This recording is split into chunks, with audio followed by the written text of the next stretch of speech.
Queridos amigos que nos acompanham pelas redes sociais, sejam todos muito bem-vindos. O padre não deu acolhida lá no início porque o rito não permitia, mas é com muita alegria que eu tenho vocês aqui, acompanhando a grande festa do sábado de aleluia, da vigília pascal, do sábado santo. Que bom que você está aqui. Aqui então nós podemos viver a derrota da cruz, a derrota da morte, que não conseguiu prender Jesus, porque Ele vivo está. Ele mudou toda a história. Aquelas pessoas que podiam ver a tragédia, a derrota da cruz, um Deus morrendo na cruz, agora Ele mostra a todos que a obediência ao Pai leva à ressurreição. E nos relatos bíblicos que nós ouvimos das primeiras leituras, segunda, terceira, do Antigo Testamento, a gente percebe que Deus vai caminhando com o seu povo, que Deus não abandona a sua casa, Deus não abandona aquele que Ele criou. Como diz a primeira leitura, Deus criou o ser humano à sua imagem. Ele criou tudo, mas o ser humano, Ele criou a sua imagem. Então nós temos a cara do Pai, nós temos a cara de Deus, e por isso então nós carregamos essa filiação que começou com a obediência de Abraão. Nós vimos logo em seguida na segunda leitura, o pai dos povos, o pai da fé. Abraão então agora é aquele que nós podemos contemplar a obediência de um homem que creu em Deus, que acreditou e que seguiu em frente ao ponto de poder querer sacrificar o filho, mas o anjo não permitiu, e então Abraão se tornou pai de muitos povos, povos que acreditam em Deus. E nós fomos um pouco desse povo, do povo que veio lá de trás, de junto de Abraão, que acreditamos em Deus Pai.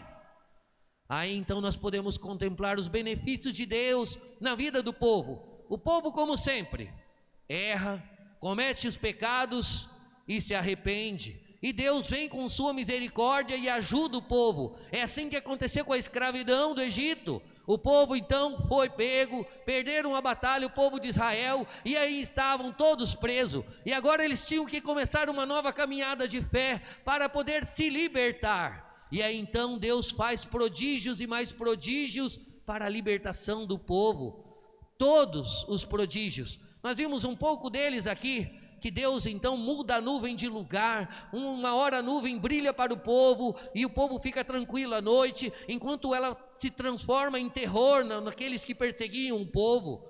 Então Deus vai guiando o povo, abre o mar, e o povo passa. Depois aqueles homens que estavam perseguindo não conseguem passar, e aí a gente percebe Deus colocando o dedo dele em tudo, para defender o povo que acredita nele, o povo que erra, que peca, mas que volta atrás e começa uma vida nova, acredita em Deus.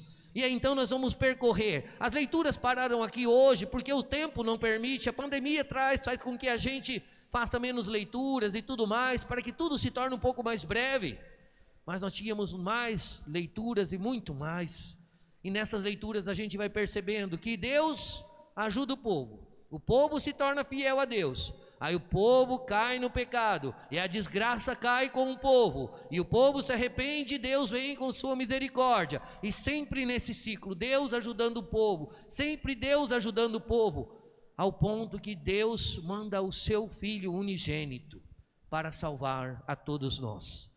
Se por ora o povo então que errava, e Deus tinha que agir para poder com a sua misericórdia ajudar o povo, agora o próprio Filho de Deus vai se tornar sacrifício para todos nós. Na Santa Missa, meu amado irmão e irmã, nós vivemos o sacrifício de Cristo.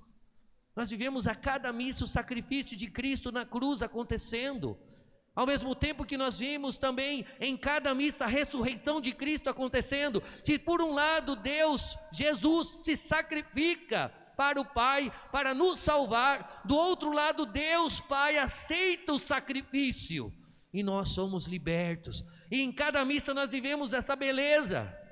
E agora então, nessa vigília pascal, nós podemos contemplar a beleza de Deus, que ressuscita o seu Filho pela sua obediência até a morte, que garante para nós a salvação. Nós ouvimos um relato do Novo Testamento, a carta de São Paulo, e a gente percebe que agora com a morte de Cristo, nós fomos sepultados para o pecado. Nosso pecado morreu com Cristo, e agora nós somos chamados a ter uma vida nova na ressurreição do Senhor. Jesus ressuscitou, e por isso nós precisamos começar uma vida nova. É por isso que a igreja, no período da quaresma, pede que a gente se confesse, porque toda vez que começar a vigília pascal na ressurreição, nós precisamos começar uma vida nova sem pecado. Porque se você começar a ressurreição do Senhor, a Páscoa do Senhor, em pecado, você está querendo dizer para Deus que nada disso significa para você. Não significa nada a morte dele, não significa nada a ressurreição dele. Então não adianta você falar que acredita em Jesus se você não acredita na Páscoa.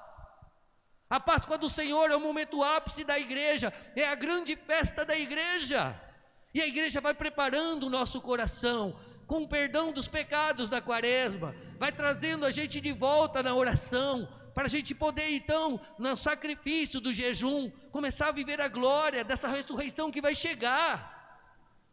Mas agora, se você de repente leva tudo isso, tanto faz como fez, é porque você não é um cristão católico autêntico. Todo cristão católico autêntico sabe que a grande festa da Páscoa é a maior festa da igreja. A maior festa da igreja. Não existe festa maior. Você pode pensar que o Natal é importante? É, mas ele não é tão importante quanto a Páscoa. Porque se Jesus tivesse nascido e Jesus não tivesse ressuscitado, a gente não estaria aqui. Então a ressurreição é muito mais importante para nós. A ressurreição é, com todo o vigor do nosso ser, lembrar que Jesus está vivo e caminha com o seu povo, continua caminhando conosco, e por isso que a Eucaristia na Santa Missa vem para nos lembrar, vem para ser o remédio que nós precisamos para estar com Ele nessa caminhada. Se você não entende isso, você então está perdido na sua fé, você nem sabe mais se você é católico ou não. Ser católico é saber então que a ressurreição traz a vida para todos nós. São Paulo disse, o pecado morreu com Cristo na cruz. Se você permanece no pecado, você permanece na cruz, e você não consegue contemplar a ressurreição do Senhor, você não consegue ter a participação da vida dele em você, porque o pecado tira de nós a vida de Deus. Então a ressurreição, ela vem para nos trazer essa vida, esse impulso de vida do Espírito Santo que vai nos levar para a salvação eterna. A gente precisa almejar a salvação eterna, meu povo. Não adianta você ficar aí chorando as mínguas, né, do sofrimento que nós estamos vivendo. Que adianta você viver na lamúria, na reclamação, diante, certo, o Padre sabe que todos nós estamos sofrendo, mas do que adianta você viver a reclamação, se daqui a pouco você vai partir dessa vida, e o que vai acontecer com você? Você vai perder o céu, a glória de Deus da sua vida. Você vai perder a glória de Deus. E a glória de Deus é o tudo que nós temos. O que nós temos não é essa vida. O que nós temos não são nossos familiares. O que mais nós temos um cristão é de fato a glória de Deus. Porque se você quisesse prender as pessoas deste mundo, porque se você quisesse prender este mundo por algum motivo, você vai perder o céu, a glória. E do que vale então a vida se você perde a vida eterna? Do que vale esta vida se você vai chegar lá no fim e não vai se encontrar com Deus, e não vai para a glória dele? Do que vale esta vida? Gente, Jesus mostrou para nós que a morte já não tem mais poder sobre nós. Por mais que seja sofrido viver a perda de alguém que a gente ama, por mais que seja sofrido, né, vivenciar a ausência daqueles que conquistaram o nosso coração, por mais que seja sofrido, nada se compara à glória de Deus. Então a morte, ela não pode ter um medo dentro de nós, não pode ser um medo aqui dentro. A morte, ela pode vir com sua alegria, porque se um dia ela nos alcançar, nós sabemos que já estamos na glória de Deus, e lá não tem dor e sofrimento. Jesus conquistou isso para nós, filho. Jesus conquistou isso. Ele conquistou a sua salvação. Agora você não morre mais. Agora você faz uma passagem desse mundo para o outro. É isso que ele conquistou. Mas se você viver sempre na mesmice dos seus erros, dos pecados, você nunca vai conquistar isso. E a sua passagem não vai ser daqui para a eternidade em Deus, mas vai ser para outro lugar, que vai ser horrível. Então, não se prenda a esta vida. Não se prenda a nada aqui. Porque quando a gente se prende a alguma coisa aqui, você nunca dará a sua vida para Deus. Nunca. Sempre o preço teu vai ser a sua vida. Se o diabo um dia chegar na sua cara e perguntar para você qual o seu preço, e você tem medo de morrer, então ele vai fazer de tudo para você entender que esse medo tem que ser maior do que a sua vontade de ir para o céu. E quando ele conquistar isso, você já perdeu o céu. Você não pode se prender a nada. Eu não tenho preço. Meu preço é o sangue de Jesus, porque eu vivo para a glória dele. Eu vivo para poder um dia estar com ele plenamente. Essa vida aqui para mim é passageira, e um dia eu vou embora, e todos que eu amo também vão embora, e eu preciso pensar nisso, porque senão a morte ela continua com o significado lá da antiga aliança. Na antiga aliança todos morriam, entravam no estado de dormição, ou eu ia agora para nós, vai para o inferno, a gente perde o céu. Não, Jesus conquistou para nós a vida, Padre, mas a gente morre. A vida depois da morte. O Padre está dizendo para você que não existe mais morte para nós. O que acontece é que a nossa alma sai do corpo e a nossa alma vai para Deus. O nosso corpo então é um instrumento que a gente usa para poder conquistar a vida eterna. A minha alma no meu corpo é aquilo que eu uso para conquistar a minha vida eterna. Então se a minha alma está no meu corpo, e o meu corpo tem todos os seus problemas, as suas falta de saúde, doenças, todas as problemáticas do corpo, todo o temperamento, tudo aquilo que existe no corpo, é a forma que Deus encontra para pensar em nós, para que nós podemos, através do corpo e a sua problemática, alcançar o céu. E quantas vezes você renega o seu corpo, e quantas vezes você quer ser uma pessoa diferente, e quantas vezes você renega tudo que Deus te deu. Ele te deu a vida e aquilo que você é, e você está renegando, ao ponto de que você quer viver a vida dos outros e não mais a sua. Que vida é essa, filho? Assim você não consegue contemplar nunca a ressurreição de Cristo. A ressurreição de Cristo veio para dizer para você que você é maravilhoso do jeito que você é, que a vida que existe em você é um presente de Deus, e essa vida é uma forma da gente conquistar a vida eterna. Se você pôr isso na sua cabeça, esquece o resto é resto. O que eu preciso fazer é ser obediente a Deus só. E o que Ele pede de nós? Que a gente ame a Deus em primeiro lugar, e que amemos o nosso irmão como Ele amou, dando a nossa vida. Isso é a nossa obediência a Deus. Então isso é conquistar o céu.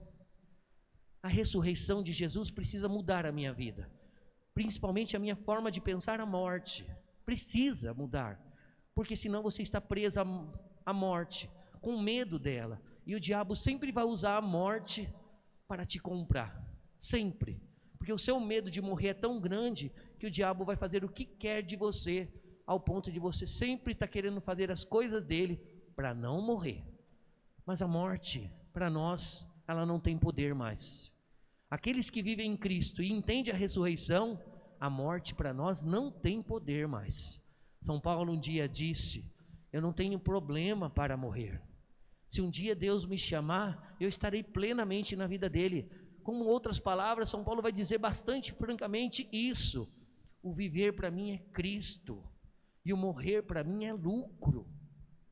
Ou seja, gente, lá a gente vai ter Deus, lá a gente vai ter Nossa Senhora, todos os anjos, todos os santos, lá a gente vai ter tudo de bênção, tudo de maravilhoso. Nada do que o padre pode falar para você, nada do que eu consiga falar vai ser o céu. O céu é 1000 vezes maravilhoso, que eu não consigo expressar o que é o céu. E aí então só chega lá aqueles que é obediente a Deus e tem amor no coração. Então vamos pensar, começando de novo. Jesus ressuscitou. Ele ressuscitou para quê? Para que você tenha vida.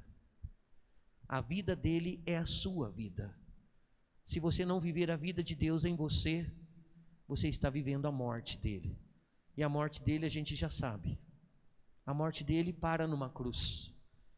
Mas queira passar pela cruz nesta vida, mas alcançar a ressurreição junto dele.